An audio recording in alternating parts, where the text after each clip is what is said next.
Welcome into A Toast of Film. I'm one of your hosts, Ebo, and guys, it is the Oscars. They're finally here.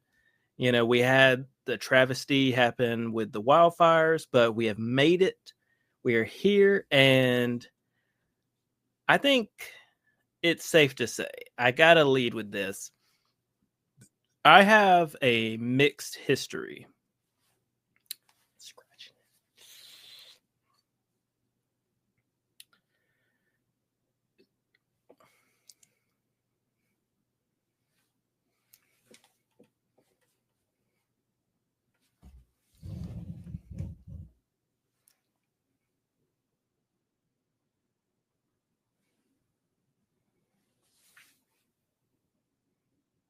Welcome into A Toast of Film. I'm one of your hosts, Ebo, and guys, the Oscars are finally here. We had a tragedy that set us back a little bit.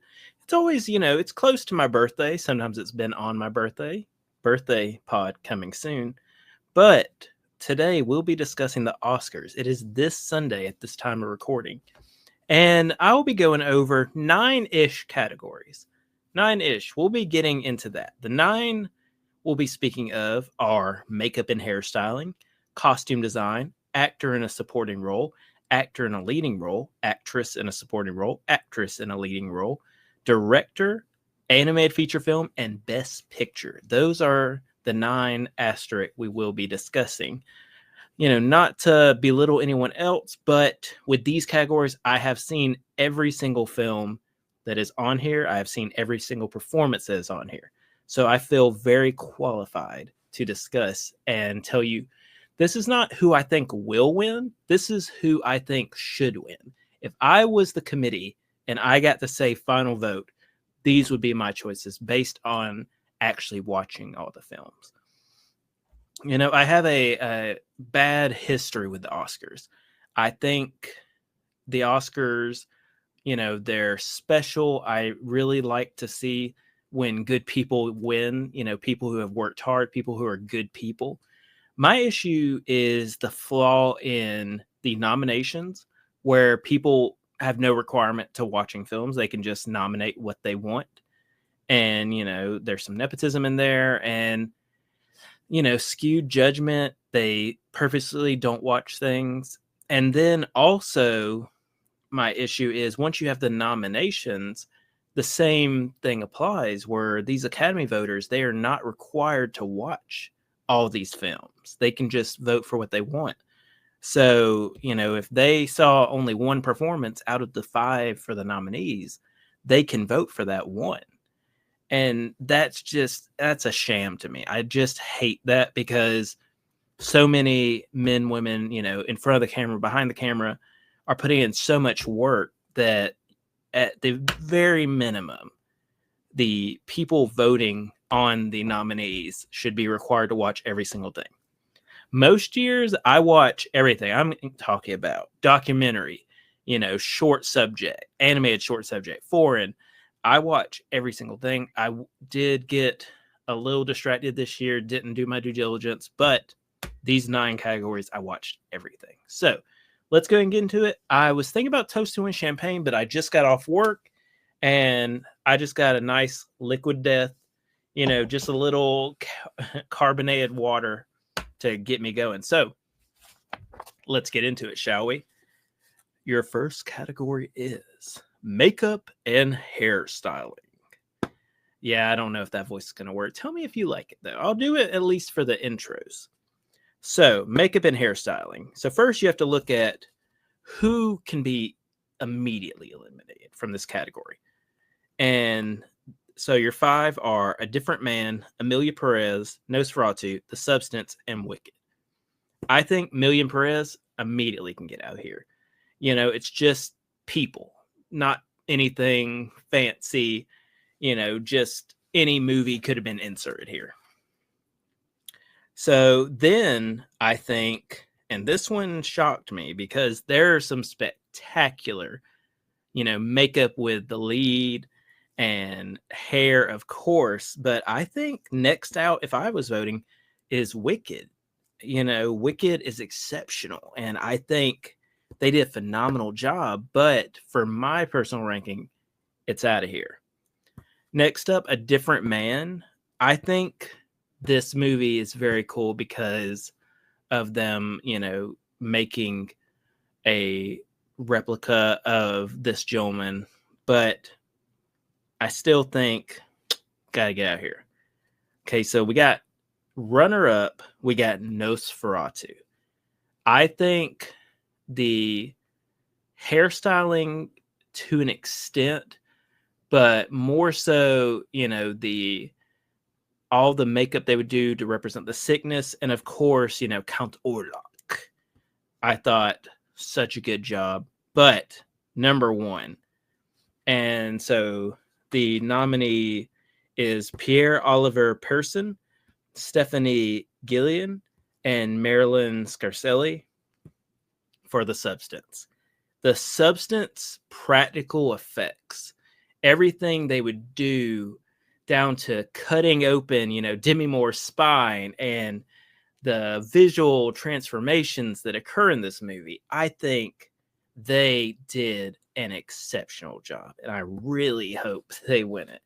I mean, honestly, if anyone aside from the team from Emilia Perez wins, I think it would be deserved. But for me, Substance, hands down, number one pick. So The Substance, winner of makeup and hairstyling.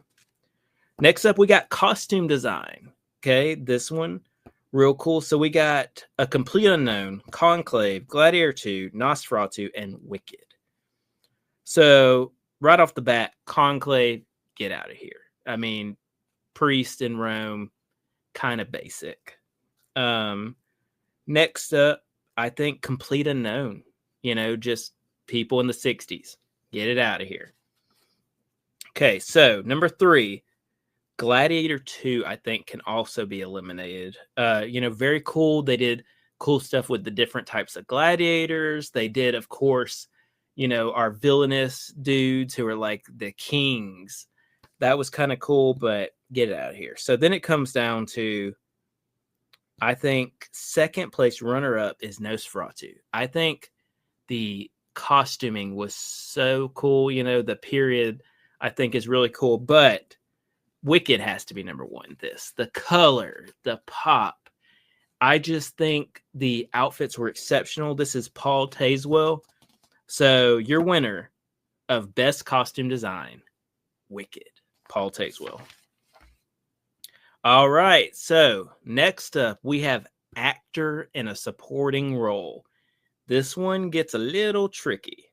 So we have Yora Borsif from Anora, Kieran Culkin from A Real Pain, Edward Norton from A Complete Unknown, Guy Pearce from The Brutalist, Jeremy Strong from The Apprentice.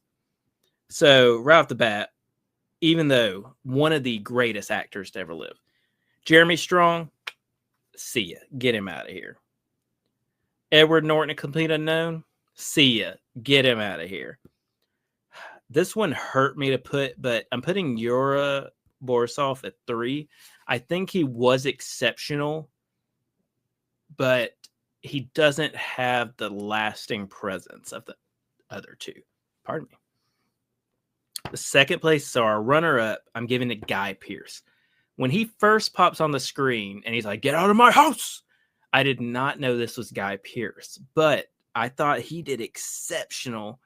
And if it wasn't for my number one, which is Kieran Culkin, A Real Pain, he captivated me. He annoyed me. He just made me feel all the emotions. So Kieran Culkin, actor in a supporting role. There you go. Actor in a leading role. We have Adrian Brody, The Brutalist, Timothy Chalamet, A Complete Unknown, Coleman Domingo, Sing Sing, Ralph Fiennes, Conclave, Sebastian Stan, The Apprentice. I'm not even going to waste time. Sebastian Stan being nominated in this, I love Sebastian Stan. Pow, pow, pow, pow, pow. Stuff with him and Anthony Mackie, his work in A Different Man, all his works. But this is embarrassing. This is the Oscars. And you're going to have Sebastian Stan in The Apprentice, where it's Sebastian Stan in like a Trump costume. Like, he's not, at no point do you buy this as Donald Trump. just embarrassing that that's a nomination when there were other options, I can assure you.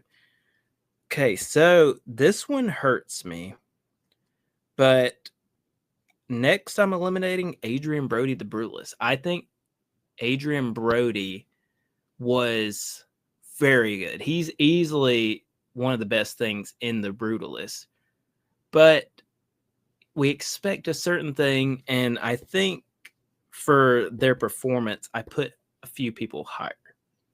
So next up, being eliminated is Timothy Chalamet, A Complete Unknown. I just don't care about this movie. It's not for me. However, I will say this, and I'm going to get on my shoebox for this one.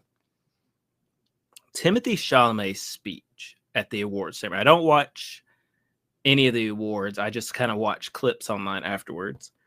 But his speech, I'm pretty sure it was the SAG Awards. It was the one that I'm recording on 2/26/25.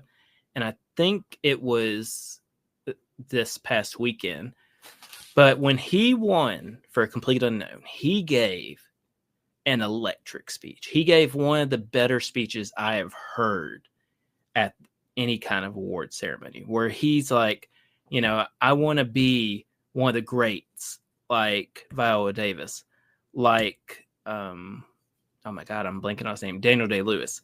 He said, I want to be one of the greats, like Michael Jordan, like Michael Phelps. And he's just saying, I know this isn't what you're supposed to do, but this is what I want to do. And I want to be one of the best. And I consider Timothy Chalamet, I mean, bones and all, Dune, I consider Timothy Chalamet one of the best going, period, male or female. And this speech just it got me so hyped up where I was like, yes, let's go, Timothy. And then people hate to see other people succeeding, hate to see other people being happy. I did years as acting, and I think this speech, if I was struggling, this would be like, yes, let's go. Okay, I'm going to do better.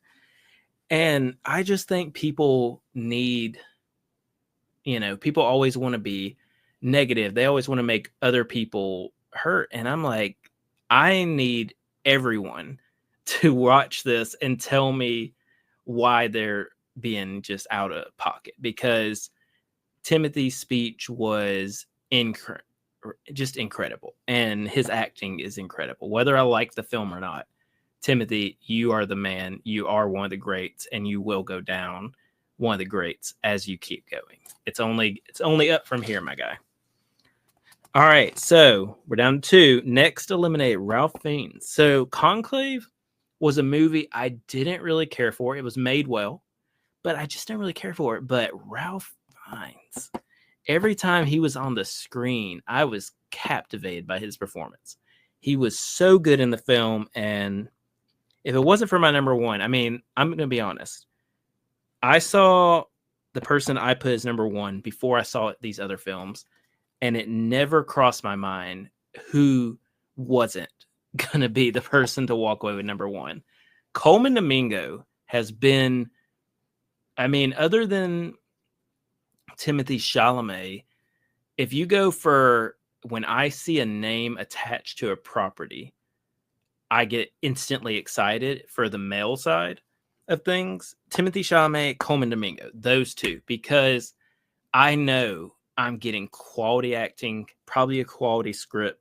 Coleman Domingo, what he did in Sing Sing was such a good performance. Sing Sing was in my top for the year, and I think this is well-deserved. I really hope he pulls it off, because his performance was just incredible. And the scene where he has like a breakdown when he realizes he's not getting out. I mean, if you don't, cry at that, I don't know what's wrong with you, because you're probably, sitting in your wonderful house watching this. Meanwhile, this character, based on the real guy who is in the movie, he's in prison. He has no rights. He has no life. He's just has a cell, and this one thing, the drama, and then also, his hope of getting out. And Coleman Domingo, actor in the leading role. I'm really hoping, really hoping. All right, actress in a supporting role. I have to say, this is usually a category that brings the heat. And for me, at least, this is a pretty weak year. I mean, no disrespect to the ladies. They did fine, but when you think of like acting, especially with the names I'm going to list, you think, oh my God, performances, but I didn't see it this year. So your nominees are Monica Barbario, Complete Unknown, Ariana Grande, Wicked, Felicity Jones, The Brutalist, Isabella Rossellini, Conclave, Zoe Saldana, Emilia Perez. All right, so I think there's 2 automatic eliminations. Zoe Saldana from Emilia Perez. I mean, she's a phenomenal actress, but just not a great role. Bad script, bad movie, bad everything.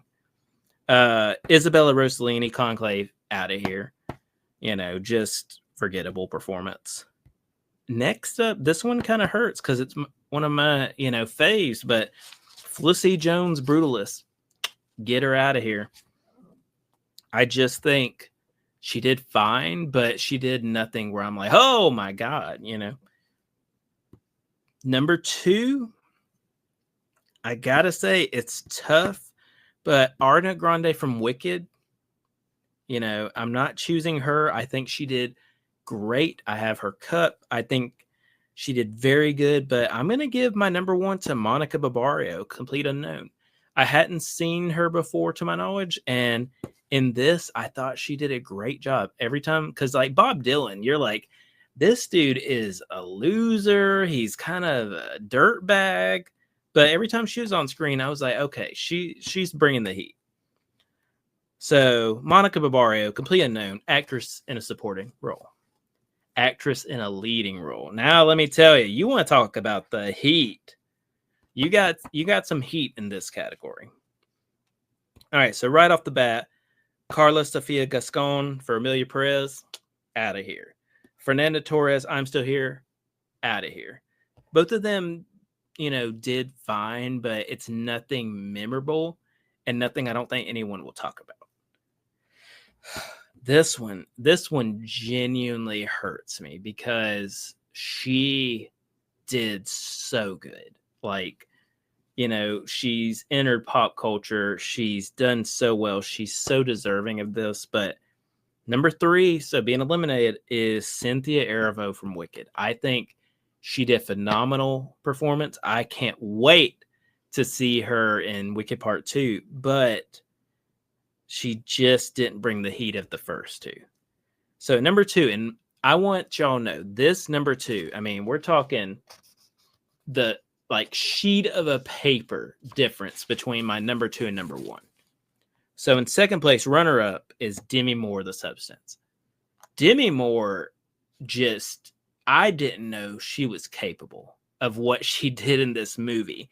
The range she had in this movie, the humor, the grotesqueness, the nudity. Like, she did stuff I was completely flabbergasted. I was like, oh my God, they got Demi Moore to do this. And I think had it not been for my number 1, Demi would be my lock unquestioned. But, and I mean, if Demi wins, I'm happy. If Demi, Cynthia, or my number 1 win, I'm happy. But my number 1 has to be Mikey Madison, Honora. Mikey Madison, she just did, all these small things. Like, she's in Once Upon a Time in Hollywood, where she's, oh, I remember your little pill face. And then she gets, the crap knocked out of her and set on fire. And she's in, Scream, where she's crazy and gets killed. And to see her in this, where she's this woman, she's just getting by, and she gets this amazing opportunity. And that, dream becomes a nightmare in the flip of a coin. And to see her range in this, her humor, her drama, and the heartbreaking final scene of this movie. Mikey Madison from Honora, winner, actress in a leading role. All right, let's get hype. I'm hyped for this one. So, directing category. We got Sean Baker for Honora, Brady Corbett for The Brutalist, James Mangold from A Complete Unknown, Joaquin Audiard from Amelia Perez, and Coralie Farge for The Substance. All right, so I think with this, we got 2 immediate see ya, get out of here. Joaquin Audiard for Amelia Perez, out of here. I mean, this movie, the acting isn't up to par. The script is terrible. The songs are terrible. It's just, it's not on the level. I think this spot could have been taken out. James Mangold, Complete Unknown, out of here. I think the people did fine. It's just, this is a personal one where I just don't care. I watched this movie and I was like, yeah, the acting's fine. It's shot well, but I just don't care. I'm like, Bob Dylan's just kind of a loser, like dirtbag. Next up, Brady Corbett, Brutalist, get out of here. I think he was too bourgeois schmoozwa for his own good, but we'll see. People love The Brutalist. I thought it's fine. It's doesn't need to be 3 hours. That's 100% fact. No one can argue otherwise. Brutalist is not a 3-hour caliber movie. So my top 2 are Sean Baker with Anora, Coralie Farge with The Substance. This one is so tough. It's like choosing between your children, man. I am actually going to give this, because I think for this to be her second film, me and Sean Baker, we go up and down. Like, I hate Florida Project, did not like Red Rocket, but Coralie Farge, she did Revenge. Now she has The Substance. I'm giving Coralie Farge Best Director. I really hope one of these two, between Sean Baker and Coralie Farge, they're also both nominated for Best Original Screenplay. I hope one of them wins screenplay, one wins director. That'd be really cool. As long as one wins one wins one, I'll be happy. All right, this, let me tell y'all, this, I am going on the record. Animated feature film. This is always one of my favorite categories because I love animation so much and the different styles. I'm going to go on the record. This is the best category this year. This is the strongest category this year. There are no easy eliminations. A lot of these categories I've been saying, instant, see ya, get out of here. This one I have to talk about because I don't think there's a single easy elimination. So here are your nominees. So we have Flow, Inside Out 2, Memoir of a Snail, Wallace and Gromit, Vengeance Most Foul, and The Wild Robot. Whew, this one's tough. Okay, starting out, number 5, I'm going to put Memoir of a Snail. Adam Elliott and Liz Kearney. Memoir of a Snail, it has such a unique flair to this stop motion that it has. It has like a Tim Burton type aspect. It's out of Australia. I think this movie is exceptional. If you haven't seen it, check it out. I think it just popped up on AMC Plus, I'm pretty sure. So check it out. It's really cool. Number 4, I'm going to put Inside Out 2. So this is Kelsey Mann and Mark Nilsson. So this award used to be the Pixar award. If you were a Pixar mate, bam, automatic. But other studios are bringing it. This is no longer a hand me, the award Pixar. But Inside Out 2, I think, is a great movie. I just think a little more of the other ones. Not that I don't dislike it. I love the movie. But number 3, Wallace and Gromit, Vengeance Most Foul. This is Nick Park, Merlin Crossingham, and Richard Beek. This movie, straight to Netflix. I thought this movie was great. I love the Wallace and Gromit. I love their stop motion. I love Nobot. He's here to save the day. Just loved it so much. Check out Wallace and Gromit, Vengeance Most Foul. Really good. This is where it hurts. We're down to Flow and Wild Robot. So I'm going to put number 2, Wild Robot. And that hurts my heart for me to say, because The Wild Robot was such a beautiful movie, was such a warm movie. It just was a pleasant movie. Everything about it, from the humor to the kindness, it was just a warm movie. And I am so sad I can't rate it as my number one. And that was Chris Sanders and Jeff Herman. But my number one, we got Gent Silbaldas, Matisse Kaza, Ron Dyens, and Gregory Zalkman from Flow. Flow, if you have not seen it, I think it just dropped on Max, potentially. But Flow is one of the most beautiful, one of the most exceptional, one of the most moving films I have watched in years, being like someone who loves animation. It's just, the color is so bright. And, it's just animals. And I think there's a very endearing thing about it just being animals. And the fact that they actually recorded real animals for the quote unquote voices. The birds are real birds. The dogs are real dogs. The cat is a real cat. The capybara is a baby rhino. But I'm not going to hold that against them because, the sound really does work for the character of the capybara.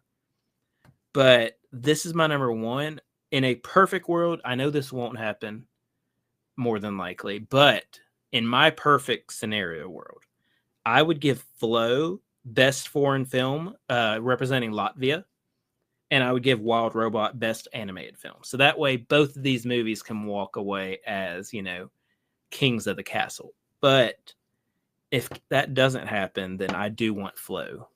But Wild Robot wins. Actually, anyone in this category wins, I'll be happy, but I will be disappointed a little bit if it's not Flow or the Wild Robot. All right, we have come to the end, my friends. And this is where we get into some deliberating. Because this is a lot of movies. This is 10 films. 10 films. I remember in my day when it was much less films being nominated. But I'm happy because even if you don't win, you can at least always say nominee for Best Picture. They like to throw that in commercials or when it hits the streaming or on the Blu-ray. But let's get to it, y'all. Okay, so I'm going to go ahead and number 10, Emilia Perez. Like, it's a streaming movie, but when I say that, I do mean like it's not up to par with some of the streamings. It's one of those where it pops up, you watch it, you go about your day. Like all the other ones, like what was that one, like Red Notice or something, Ghosted, Spirited, all these movies where they pop up, gets like millions of views, and then you forget about it, you don't consider it up to par to be nominated for an Oscar. And so Emilia Perez, number 10, out of here. Number 9, I'm going to say I'm Still Here. It's not for me. I understand that, but I have more things to say about the other films. So I'm Still Here, number 9. Number 8, I'm going to say A Complete Unknown. I've always said this movie, it's not for me. I'm like, Bob Dylan is just a douchebag, and I just don't see, based on this movie, I just don't see a reason to care about Bob Dylan. So, not for me, but Complete Unknown, number 8. So, number 7, we have The Brutalist. I think The Brutalist has so many exceptional things to it that are completely ruined by the running time, by the wasted time with shots. Like, we get it. He did an incredible job, but it gets to a point where it's too self-indulgent. It's like, oh, look at me. Look at this camera technique I know. And just didn't work for me. Next up And I think this one, it was a very cool idea. It was a very cool feature. So I'm going to put number 6, Nickel Boys. Great acting, cool design. I liked it. This one, 6 on, I actually don't mind winning the Oscar. As long as it's one of these top 6. Number 5, Conclave. I already said I think this movie, it's good. It's not great, but I do think it's well made. I think it's very well acted. There's a scene where Ralph Fiennes has to tell this one, Pope nominee, because this is about electing a new Pope, where he has to tell this one Pope nominee that he's never going to be a Pope. And the way that guy breaks down in tears, I mean, it hurt my heart watching him, because I'm like, oh, this poor dude. Oh, okay. Top 4. This is where it gets so tricky, so tough. This really is like nerve-wracking tough for me. But number 4, I'm gonna say Wicked. I think Wicked is what a Oscar film should strive to be. I think it's, is it big? Does it have great performances? Does it have good cinematography? Is it memorable? This is almost like what a nominee of the past would be. So Wicked had to be number 4. Number 3, this one surprised me, but when I'm just thinking about scale of the film, acting in the film, is Dune 2. This is a movie I'm not even a real fan of. I think it's okay at best, but I can't deny the scale, the acting. Old Timothy Chalamet, he's in there twice. And I think what he does with Paul Atreides, and just, like I said, the scope of the movie, this is a grand event film, and that's what I think makes a good Oscar film.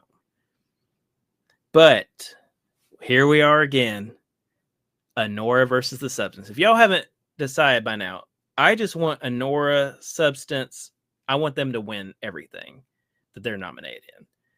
Nosferatu, throw it in there. Wicked, throw it in there. Some other movies, you could throw in there. Flow should have been, Flow or The Wild Robot should have been in this top 10. But I'm going to say number 2, The Substance. Substance, I had as one of my top, 3 films of the year. And I think if Substance wins, I would literally probably faint, because this is a body horror film. This should not be nominated for Best Picture, but the fact we got it nominated for Best Picture has me so excited. But for me, when you think, okay, I want a good script, I want good acting, I want something that stays with you, I want a performance of a lifetime from somebody, then my number 1 is Anora. Like I said, I just think Mikey Madison truly did something special with this role. And Sean Baker proved to me, look, you're not going to always like my movies, but when you do, it's going to be, thebomb.com. And I think that's what Anora is. Anora, top notch. But like I said, if it's Anora, Dune, Substance, or Wicked, I'm going to sleep like a baby. I'm going to be fine. If it's anything else, I will be on here on the next podcast after it, which will be my birthday episode. And I will be fuming. And it'll be my birthday, March 5th. Anybody wants to send me a shout out. But I will be fuming if it's not one of those 4. So guys, I hope you like this little special. I am very opinionated when it comes to the Oscars, and I had to get on here, tell y'all, because unlike people in the Academy, I watch every one of these films. I go to the theater multiple times a week. I'm going to theater after this just because I love film. I love, celebration of film. I love the theater, and I love several of these movies. So we'll see how I did. Like I said, this is not who I think will win. This is who should win based on me seeing every performance, living through every performance, going to the theater for almost every one of these performances aside from the streaming only films. So if you want to let me know who your picks are, maybe you also agree. Substance, Anora, Wicked, Doom Part 2, Wild Robot, Flow. I just want Flow to get an award so bad. And also release it on Blu-ray. Like, what are we doing, man? I need a Blu-ray of this tomorrow. Anora's getting a beautiful Criterion. Substance got released by Mubi. We need Flow on Blu-ray. We need it bad. But if you want to let me know your Oscar picks or how right or how wrong you think I am, let me tell you the best ways to do it. Check us out on Instagram and TikTok, A Toast to Film, all one word. Check us out on Twitter at film_toast. Or check us out on beautiful YouTube. Just search A Toast to Film podcast. And from Trey and myself, we just wish you a good night and good viewing.